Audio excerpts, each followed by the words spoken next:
Hello दोस्तों, orthopaedic से जुड़े विभिन्न वीडियोज़ की श्रृंखला में एक बार फिर हम आपका बहुत बहुत स्वागत करते हैं। एसीएल एक बहुत ही कॉमन सर्जरीज़ है और ये बहुत ज़्यादा आजकल प्रचलित में है। काफ़ी सारी जगह लोग एसीएल सर्जरी कराते हैं और उसके बाद रिहैबिलिटेशन करना होता है। रिहैबिलिटेशन में हमें घुटने को मोड़ना होता है और एक्सरसाइज करनी होती है।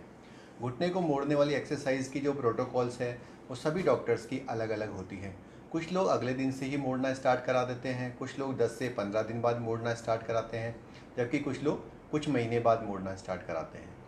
दोस्तों, घुटने के इन डिफरेंट प्रोटोकॉल्स की वजह से पेशेंट्स काफ़ी कंफ्यूज रहते हैं। उन्हें समझ में नहीं आता कि कब बेंडिंग करनी है, कितनी बेंडिंग करनी है।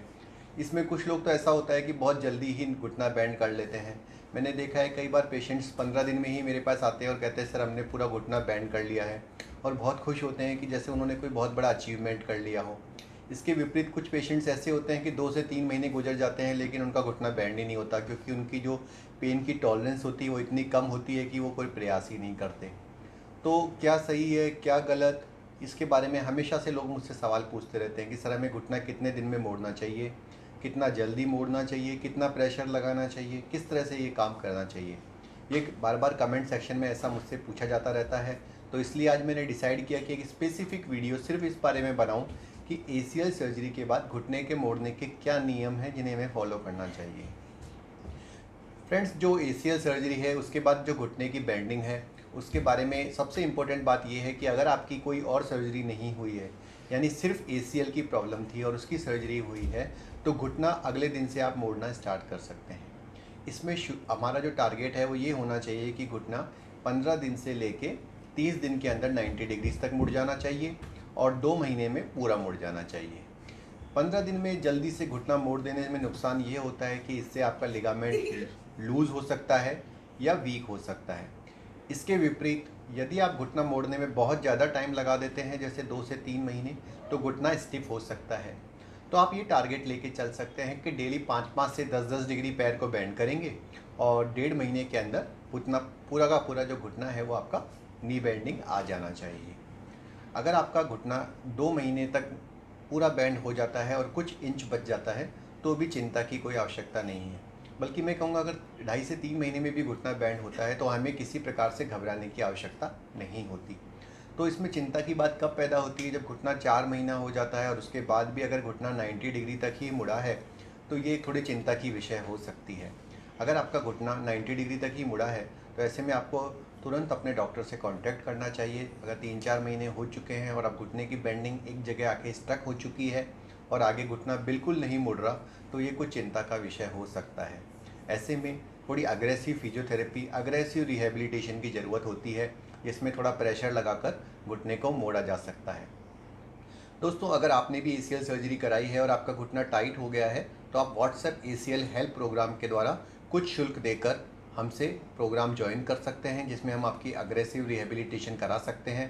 क्योंकि काफ़ी सारी जगह इंडिया में ऐसी है जहाँ पर अच्छी फिजियोथेरेपिस्ट की उपलब्धता नहीं हो पाती, तो और कोरोना टाइम में कई बार आप जा भी नहीं पा रहे होते, तो ऐसा भी अगर कोई प्रॉब्लम हो रहा है तो हम उसको पूरी तरह सॉल्व कर देंगे। आप हमसे अग्रेसिव रिहेबिलिटेशन के वीडियोज़ मंगा सकते हैं। उसका कुछ शुल्क होता है जो हमने बहुत ही मिनिमम रखा हुआ है ताकि सभी लोग उसका लाभ ले सकें। दूसरी सिचुएशन तब होती है जब आपकी एसीएल सर्जरी के साथ साथ मेनिस्कस की रिपेयर भी की गई होती है। दोस्तों, जब एसीएल के साथ मेनिस्कस की रिपेयर की जाती है तो थोड़ी डॉक्टर आपकी जो नी बेंडिंग है वो थोड़े टाइम बाद स्टार्ट कराते हैं। तो इसमें हम 1 महीना और एक्स्ट्रा ऐड कर सकते हैं, यानी कि 3 से 4 महीने में घुटने की पूरी बेंडिंग आ जानी चाहिए। अगर आप जल्दी की बात करें तो कम से कम 1.5 महीने में बेंडिंग आनी चाहिए, उससे पहले बेंडिंग ऐसी नहीं आनी चाहिए। तो आप अपने घुटने का टारगेट रख सकते हैं कि 1.5 से 2.5 महीने में आप अपना पूरा घुटना बेंड कर लेंगे। एक बहुत ही विशिष्ट सिचुएशन होती है जब मल्टी लिगामेंटस सर्जरी यानी एसीएल के साथ एमसीएल या पीसीएल की सर्जरी भी करी जाती है। ऐसे में घुटने की बेंडिंग स्टार्ट तो पहले दिन से ही कर दी जाती है, लेकिन क्योंकि एक लिगामेंट की बजाय 3-4 लिगामेंट रिपेयर किए गए हैं तो ऐसे में नी बेंडिंग में आपको एक्स्ट्रा एफर्ट लगाना पड़ता है। शुरू शुरू में आपको इसमें बेंडिंग में दिक्कत आ सकती है। ज़्यादातर पेशेंट जो मेरे पास नी स्टिफनेस या बेंडिंग की प्रॉब्लम लेके आते हैं वो वही लोग होते हैं जिनके की मल्टीपल लिगामेंट की सर्जरी की जाती है। लेकिन इसमें भी किसी प्रकार से घबराने की, डरने की या चिंता करने की आवश्यकता नहीं है। एक्सरसाइज से थोड़ा प्रेशर लगाकर 3 से 4 महीने में पूरी बेंडिंग आ जाती है। अगर 2-3 महीने हो चुके हैं और आपको ऐसा लग रहा है कि बेंडिंग किसी पॉइंट पे आके अटक गई है, तो आप हमारे व्हाट्सएप ACL हेल्प प्रोग्राम की मदद से बेंडिंग की आगे की एक्सरसाइज मंगा सकते हैं। दोस्तों, इसमें साइकिल चलाने और स्क्वेटिंग एक्सरसाइज का बहुत योगदान होता है, लेकिन ये डॉक्टर की सलाह के बिना नहीं की जानी चाहिए, क्योंकि अगर समय से पहले ही अगर आप एक्सरसाइज करने लग जाते हैं तो आपका लिगामेंट वीक हो सकता है। इसलिए ये एक्सरसाइज सिर्फ यूट्यूब पर बिना किसी डॉक्टर की सलाह के कभी भी नहीं करनी चाहिए। आपको अपने डॉक्टर से डिस्कस करना चाहिए, और यदि आपका उनसे कम्युनिकेशन किसी वजह से नहीं हो पा रहा तो आप आर्थ्रोस्कोपिक स्पेशलिस्ट की मदद ले सकते हैं। हमारे व्हाट्सएप ACL हेल्प प्रोग्राम को भी ज्वाइन कर सकते हैं।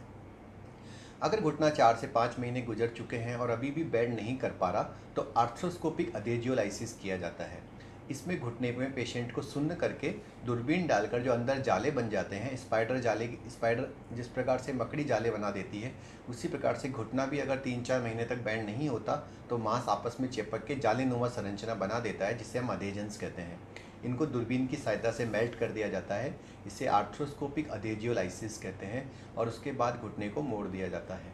यह प्रक्रिया एक आर्थ्रोस्कोपिक सर्जन द्वारा ही की जानी चाहिए। इसे बिना आर्थ्रोस्कोपी के सिर्फ दवाई खिला के घुटना मोड़ देने वाला रिस्क नहीं लेना चाहिए, क्योंकि इसमें लिगामेंट भी ब्रेक हो सकता है।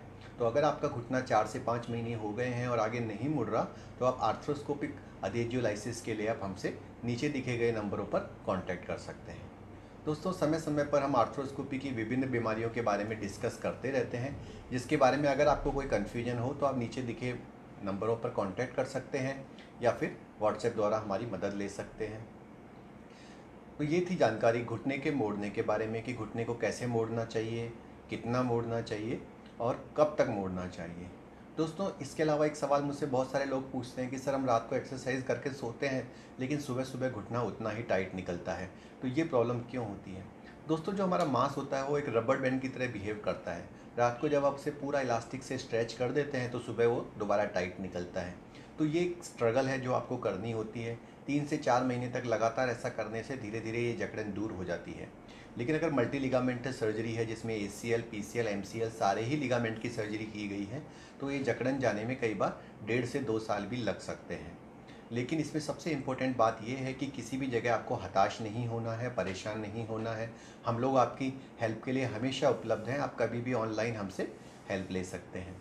इसके अलावा आप अपने डॉक्टर से भी कांटेक्ट कर सकते हैं। अगर उनसे कांटेक्ट होता है तो आप उनसे जान सकते हैं कि आप कितना फोर्स लगाएं, जिससे कि लिगामेंट भी डैमेज ना हो और घुटना भी टाइट ना रहे। घुटने को मोड़ने के लिए जकड़न अगर सुबह सुबह होती है तो आप सबसे पहले गर्म पानी की सिकाई कर सकते हैं। गर्म पानी क्या करता है कि मसल्स को रिलैक्स कर देता है। इसके अलावा काफ़ी लोगों का ये रहता है कि सर, हम पेन किलर नहीं खाते और वैसे ही एक्सरसाइज करके मोड़ने की कोशिश करते हैं। तो इसमें क्या प्रॉब्लम आ सकती है कि जब आप पेन किलर नहीं खाएंगे तो इन्फ्लेमेशन कम नहीं होता और ऐसे में मसल्स रिलैक्स नहीं होती। तो इसमें कोई बहादुरी वाली बात नहीं है। आपको जब आप सुबह एक्सरसाइज शुरू करते हैं तो गर्म पानी की सिकाई करनी है 20 मिनट तक। पानी गुनगुना होना चाहिए, बहुत ज़्यादा गर्म नहीं। उसमें नमक या फिटकरी आप डाल सकते हैं। उसके पश्चात आपको एक पेन किलर भी लेनी है, जो हम आपको डिस्क्रिप्शन बॉक्स में दे देंगे, या फिर आप अपने डॉक्टर से कांटेक्ट कर सकते हैं। एक बार पेन किलर लेने के आधा घंटे बाद आपको फोर्स देके एक्सरसाइज शुरू करनी पड़ती है। तो ये दोस्तों जानकारी थी घुटने के बारे में, ACL के बाद घुटने के टाइट हो जाने के बारे में और उसको कैसे खोलें उसके बारे में। इसके अतिरिक्त भी आपको अगर ACL से संबंधित किसी भी प्रकार की कोई जानकारी चाहिए तो आप WhatsApp ACL help program join कर सकते हैं, जिसका शुल्क हमने मात्र 500 रुपीज़ रखा हुआ है, जो 7 दिन के लिए वैलिड होता है। आप इसे ईयरली बेसिस पे भी ज्वाइन कर सकते हैं, जिसमें आप एक साथ 1 ईयर का पेमेंट कर सकते हैं।